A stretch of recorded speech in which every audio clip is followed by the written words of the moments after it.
Boa tarde, sejam todos bem-vindos ao programa Desafio Aceito comigo, Rita Lima. Hoje estarei entrevistando Érica Silva, hipnoterapeuta e treinadora. Seja bem-vinda, Érica, tudo bem? Obrigada, Rita, tudo bom? Prazer estar aqui com vocês. Que honra. Pessoal, não tem nada melhor do que começar conhecendo a Érica. Érica, conta pra gente como começou, onde você vem, como começou toda essa trajetória de sucesso até você chegar aqui. Sim, eu sou de uma cidade pequenininha chamada Riacho de Santana, Rio Grande do Norte, e resido em Mossoró. Então, comecei há uns 15 anos atrás, para me conhecer. Eu comecei no autodesenvolvimento, não foi para atuar. Eu comecei a buscar para me conhecer. Né, eu sofria, após a morte do meu pai, de depressão, fui diagnosticada com fibromialgia, então eu fui buscando a cura de mim mesma. E nisso fui estudando para entender, muito curiosa, né, me formei em enfermagem, terminei meu mestrado, várias especializações, daí fui buscando outros cursos, que é a formação de hipnoterapia, de neurociência, acabei cursando medicina, e aí fui nessa jornada de autoconhecimento, de gestão emocional, onde eu consegui transformar, né, a minha vida e daí transbordar na vida de outras pessoas nessa jornada desse tempo, desses mais ou menos 15 anos. Que legal. Eu fiquei sabendo, né, uma mosquinha contou para mim sobre um testemunho que você tem, de obstáculos que você passou, né, de desafios que você enfrentou até chegar a essa decisão de ser treinadora. Conta pra gente, se você puder, claro, se não for Sim. difícil para você, contar pra gente esses obstáculos aí, esse testemunho. Foram vários, né? Nessa jornada foram vários obstáculos. Eu digo que a vida testa muita gente, a gente vai subindo de nível conforme a gente vai passando por um bocado desses obstáculos. E quando a gente fala deles de forma leve, é porque a gente já superou, né? E um deles é quando eu fazia medicina, acho que estava no 4º, 5º período de medicina, e eu tinha acabado de... sou mãe de gêmeos, eles tinham basicamente 2 a 3 aninhos, e eu estava me separando, eu estudava medicina, eu trabalhava, eu dava treinamento, então eu fazia de um tudo. E assim que eu me separei, eu fui morar só com eles. Com 6 meses, aí o meu apartamento pegou fogo, e eu perdi tudo, tinha acabado de sair de casa com eles. E eu lembro que quando cheguei em casa, tinha 2 bombeiros em casa. E eu perdi absolutamente tudo, fiquei sem nada. Eu lembro que nesse dia eu fiquei uma semana na casa de uma amiga minha, até reconstruir minha vida toda. Você tinha saído com seus filhos e tocou fogo? É. Não tinha ninguém? Não tinha ninguém em casa, foi um acidente doméstico, um micro-ondas ficou aberto e explodiu. Como não tinha ninguém em casa, acabou que pegou fogo. E quando eu cheguei, os vizinhos ainda tentaram apagar, enfim, perdi tudo. Absolutamente tudo.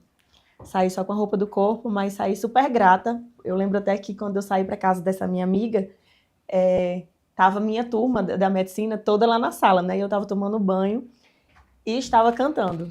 E todo mundo, como é que você consegue cantar e você perdeu tudo? Aí eu até falei assim, não, mas eu tô viva. Eu perdi as coisas, mas eu tô viva.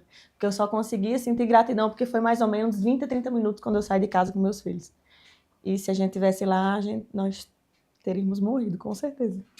E depois disso, você ficou quanto tempo na casa da sua amiga para você me reestruturar? Isso. Fiquei de 1 a 2 semanas até eu conseguir, que eu estava em período de prova nessa época.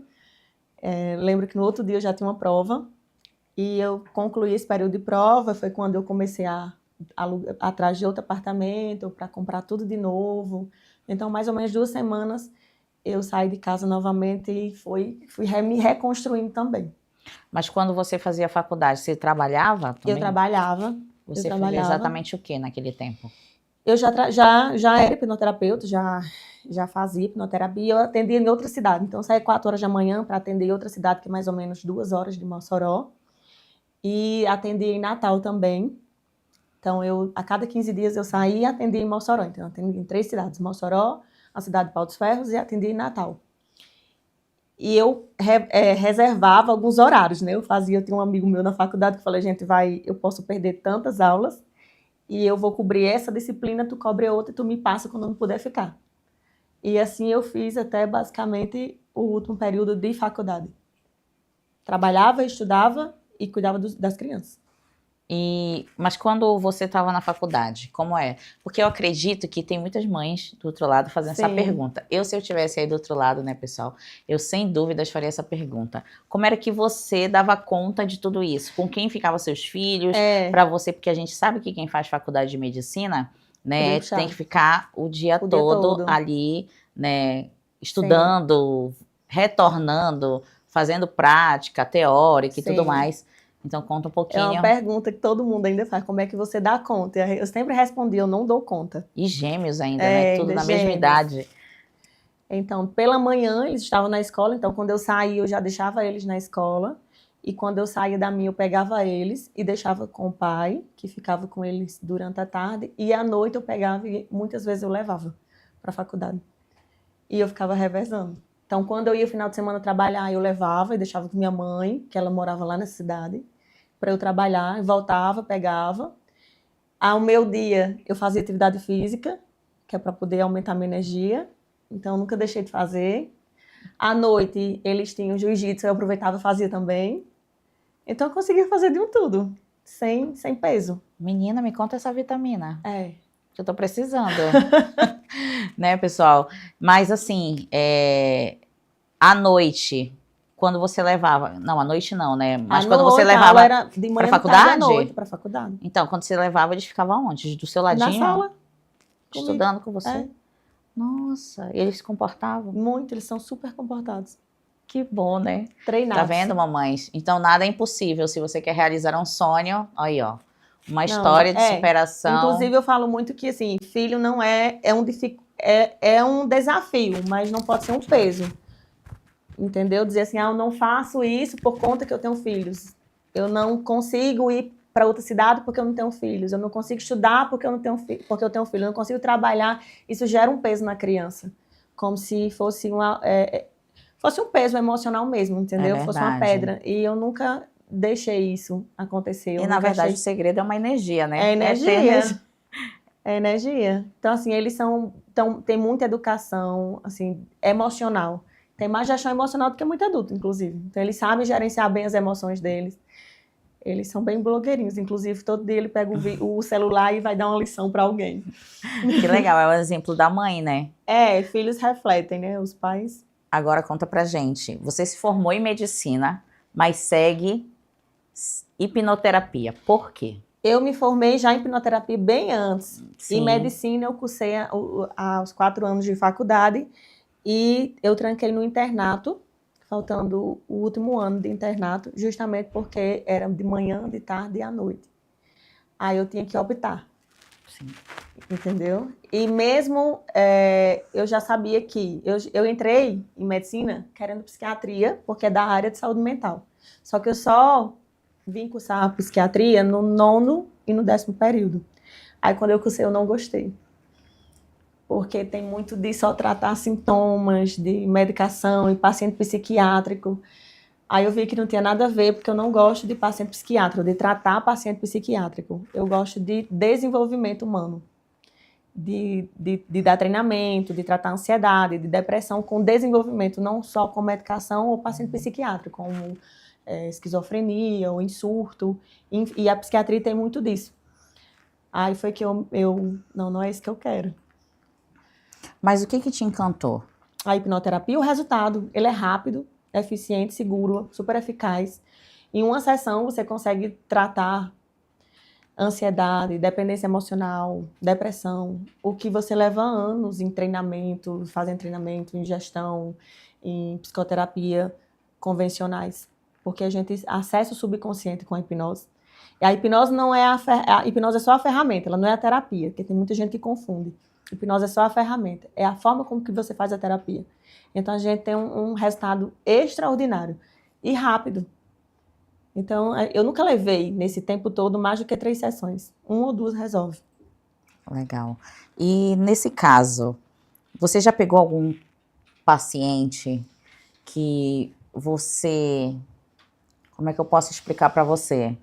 Você sentiu a dor dele, o trauma dele, aquele momento que você se envolveu, mas você falou assim, eu não posso, eu tenho que curar ele. Porque acontece, né? Até quando a gente está conversando com alguma pessoa, você está contando para mim algo seu, Sim. e aí você sente aquela dor porque talvez você passou por isso.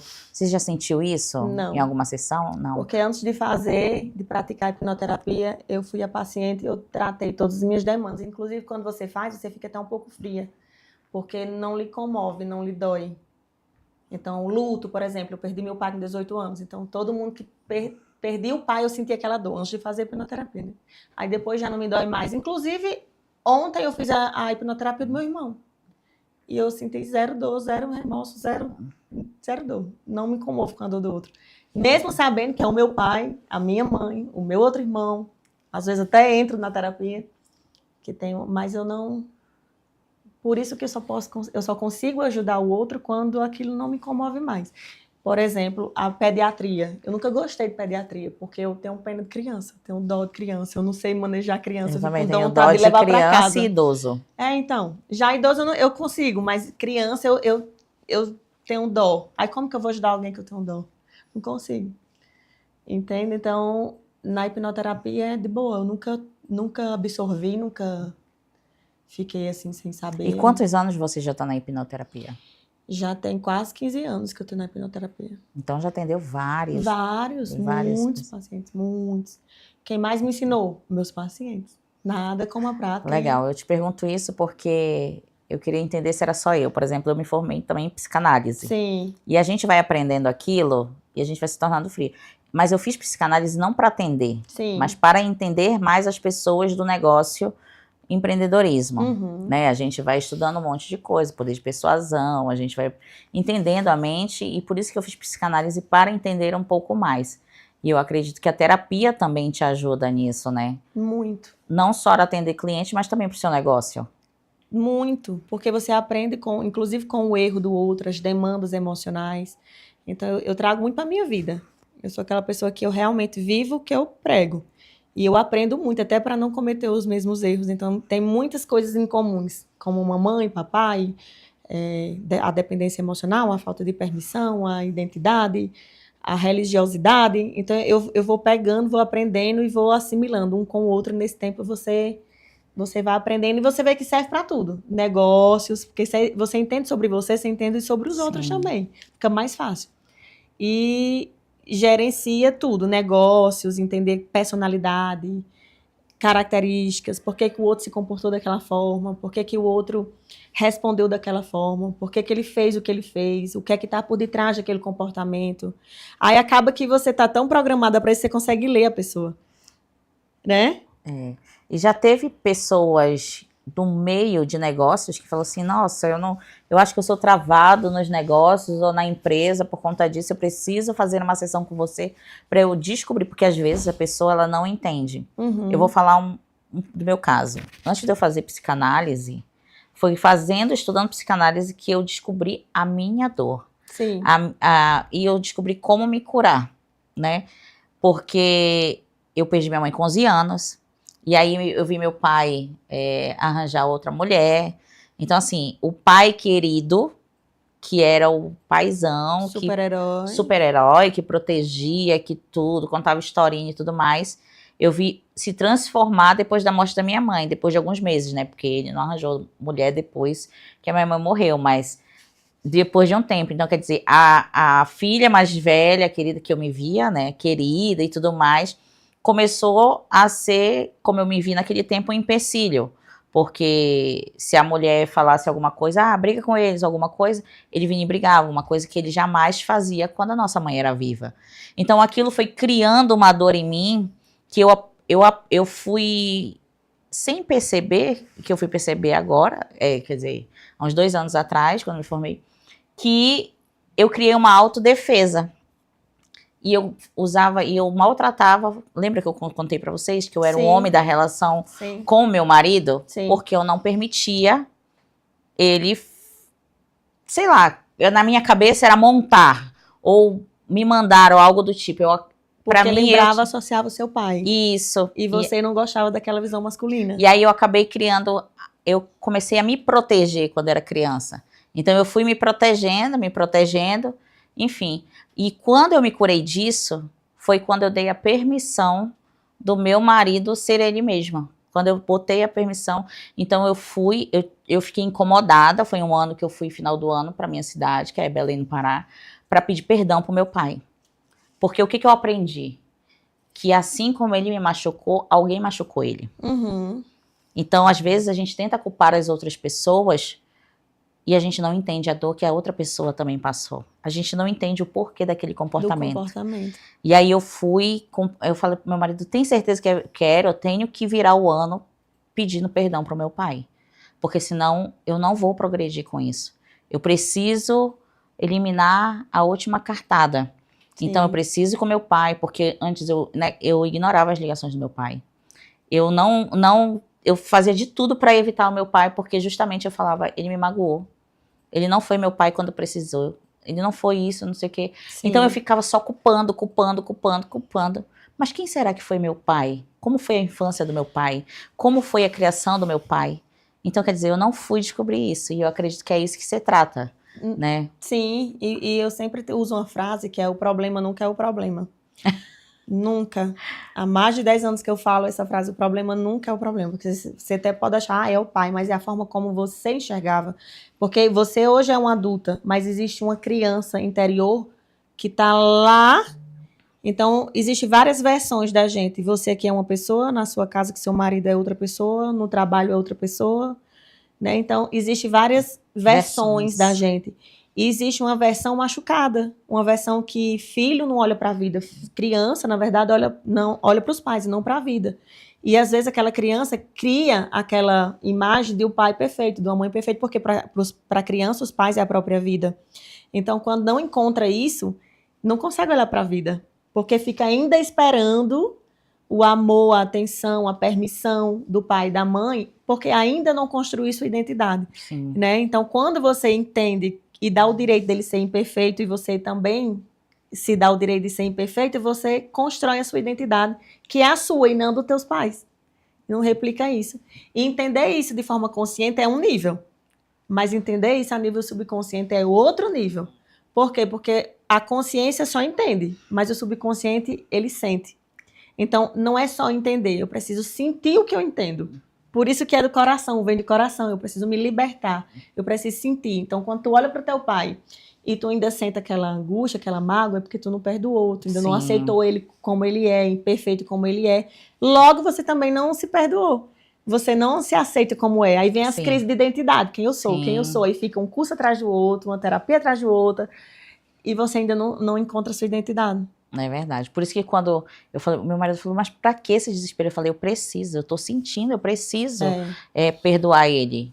E ele também me perdoar. Porque não é só eu liberar o perdão. Ele também, porque ele também sentiu eu como filha.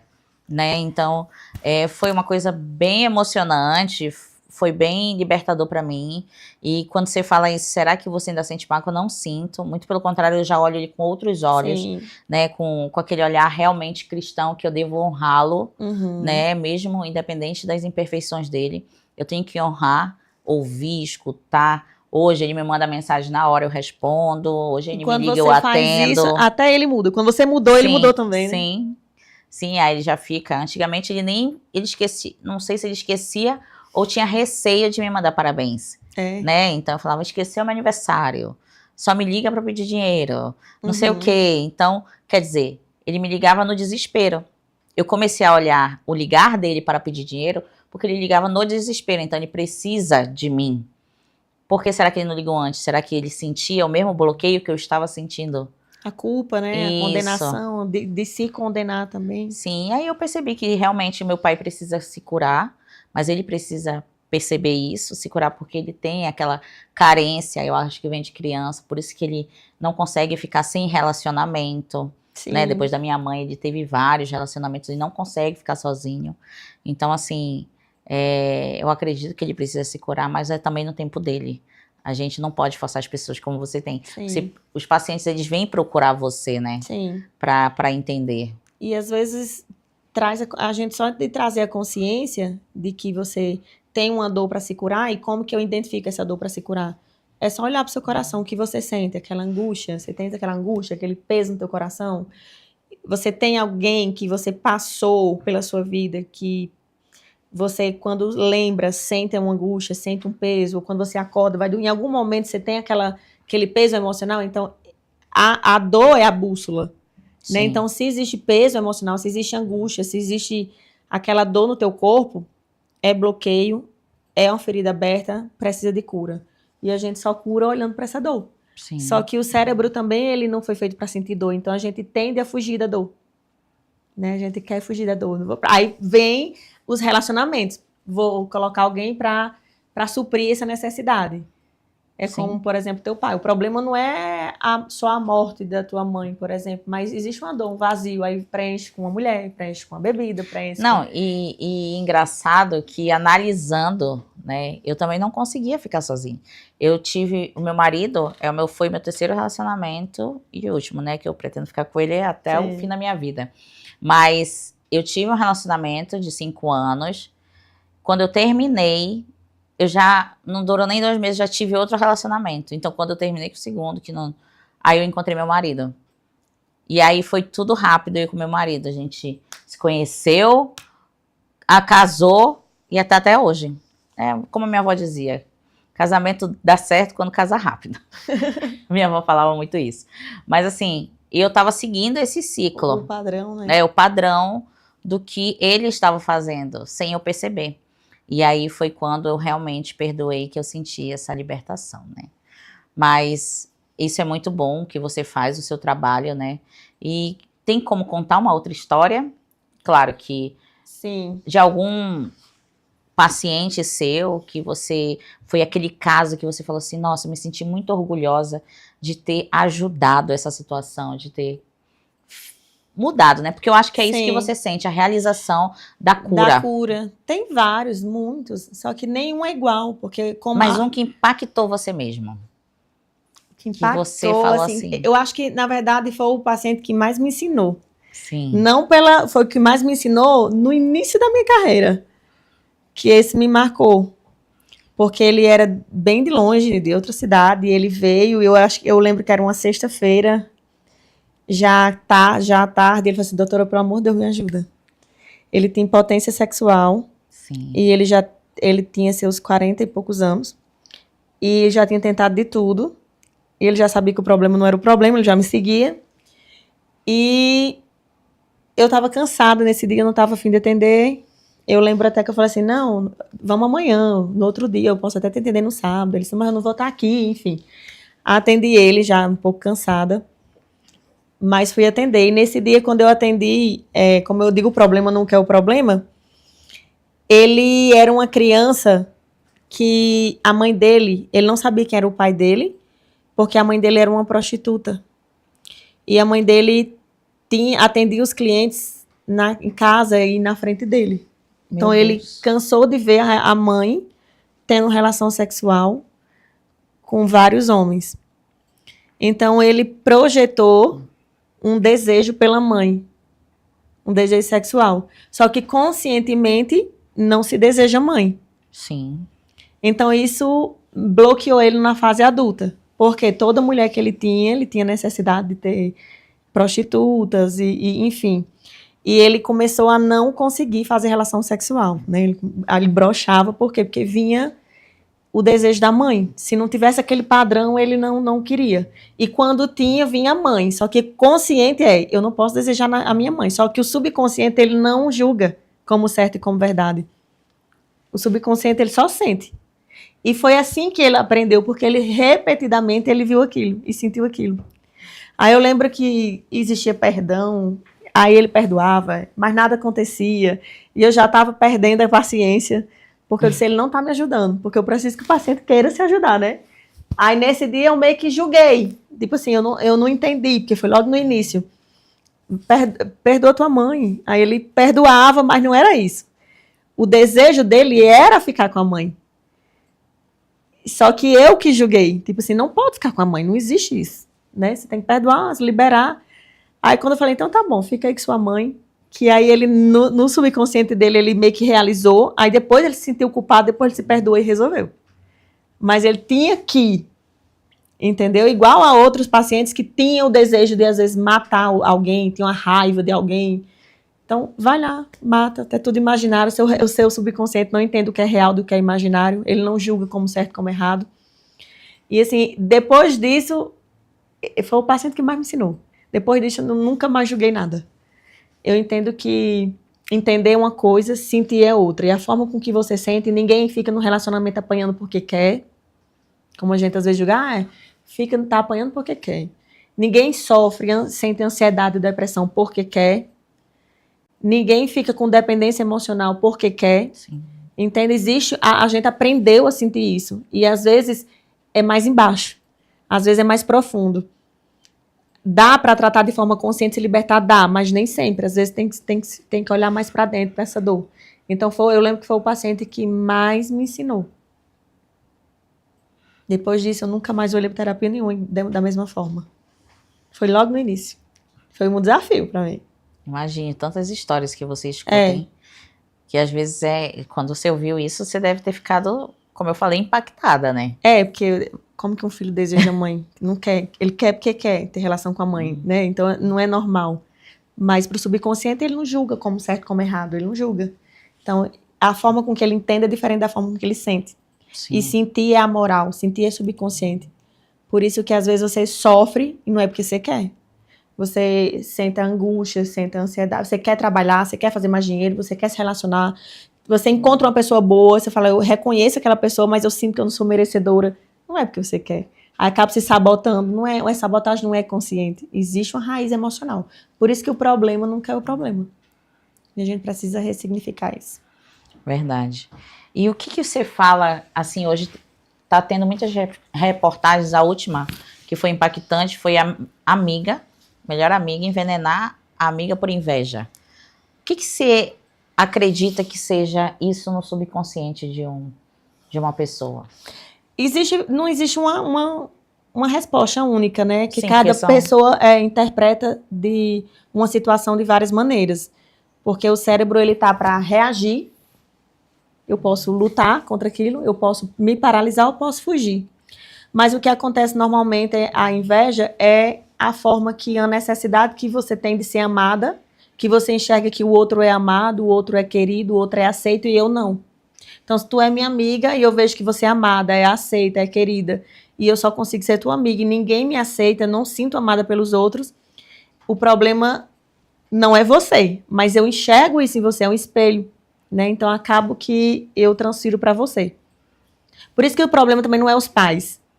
É o que eu sinto e eu projeto nos pais. O problema não é o casamento que está na ruína, o problema é como você enxerga, como você se sente. O que foi que aconteceu que fez com que você se sentisse aquilo. Sim. Tanto é que muitos da hipnoterapia a gente trata uma coisa e acaba que, meu casamento melhorou. Agora eu tenho um orgasmo. Você não tinha? Não, porque existem conexões neurais que é como se fosse um efeito dominó. Você trata uma coisa e acaba refletindo em outras. Sim. Mas vamos mudar de assunto, né? Agora eu quero saber sobre o futuro da Érica, o que a Érica pretende, quais são os planos da Érica aqui. Você está aqui em São Paulo, você é de Mossoró, Natal. Isso. E aí, mas não precisa contar todos os segredos, tá? Pode deixar aí um gostinho de quero mais aí pro pessoal. Então, já estou vindo aqui já há algum tempo, que eu acabo vindo atender para cá. E eu estou com treinamento de gestão emocional, que eu estou expandindo agora para várias cidades de lá. E a gente acaba aqui projetando para cá também, para a gente tomar São Paulo também. Então, quem sabe, em breve, não estarei cada vez mais aqui. Tá, mas não soltou o doce. Não soltou o doce. Quais são os projetos futuros? O que você pensa? Palestrar, dar treinamento? Justamente, os treinamentos, a gente já está expandindo por lá. Não só Rio Grande do Norte, Piauí, Ceará, Paraíba. E está trazendo para cá também. Então, os treinamentos de gestão emocional, empresarial, além da hipnoterapia que eu já faço, né? Já atendo aqui. Aí a gente vai vir para cá também. E você está aqui pelas redondezas de Alphaville, a gente querendo saber também. Pretende mudar para São Paulo? Pretendo. Quem sabe, em breve. Não contou o doce. Quer que tá eu conte deixando doce? O pessoal... Mas nos seus treinamentos tem o quê? Conta pra gente. Se as pessoas, Vamos por lá. exemplo, você... de repente colocar para palestrar aqui em Alphaville, São Paulo, Uhum. aqui para o público de São Paulo. No seu treinamento, suas palestras, é o quê? Fala sobre o quê? Caso você ponha Sim. para vender ingressos para participar dos seus treinamentos, Sim. das suas mentorias. O treinamento é de gestão emocional, então a gente vai desde das personalidades, as identidades, buscando as crenças, trabalhando o subconsciente e fazendo gestão emocional mesmo, de como você lidar com as emoções, o que é que está por detrás do seu comportamento, como que você, ensinando mesmo, treinando mesmo, por que você reage da maneira que você reage, por que você se comporta da maneira que você se comporta, como você enxerga um bloqueio, como você identifica um bloqueio, como que você quebra um bloqueio. Então, assim, não é raso, é mais profundo. Então, realmente, não é para todo mundo, é para quem realmente quer gerar essa mudança.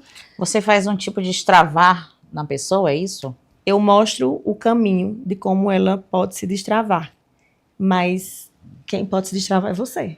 Você tem alguma técnica ali na sua palestra, no seu treinamento? A gente acaba utilizando a PNL e a hipnose. Sim. Né? Mas antes disso, a gente mostra todos os porquês. Justamente para levar um nível de consciência que muita gente não tem. Porque quando você nasce, você já nasce daquele jeito, você não muda, você melhora. Você performa assim ali, mas você não muda. É quem você é. Você é único. Então tem um porquê de você se comportar daquele jeito. Introspectivo, extrospectivo, a sua identidade, a sua capacidade. Como você vai lidar com as suas relações, tudo são relações. Ninguém cria bloqueio porque do passado, é relações, são pessoas. Todos os nossos bloqueios são por pessoas. Seja mãe, pai ou quem passou na sua vida. Então você tem que olhar para isso. Aí você vai entender sobre você. E quando você entende sobre você, você gerencia melhor suas emoções, então você começa a entender sobre os outros e gerencia melhor os outros. Porque já é difícil gerenciar as suas emoções, é impossível gerenciar dos outros. Então é tudo sobre a gente. Então é dado todo o passo a passo. Desde elevar nível de consciência, como você olhar para o teu subconsciente. Que legal. E para a gente estar finalizando, eu queria que você deixasse uma palavra ou algo que você possa passar. Ali você pode olhar na sua câmera, passar para o pessoal, né? E deixar qualquer coisa, avisar algum evento ou algo do tipo, e passar a sua rede social e onde te encontrar, telefone. A sua hora é agora. Minha rede social, vocês podem me encontrar em Erica com C.bsf. E também tem vários podcasts meus no Spotify também, doutora Érica Beatriz.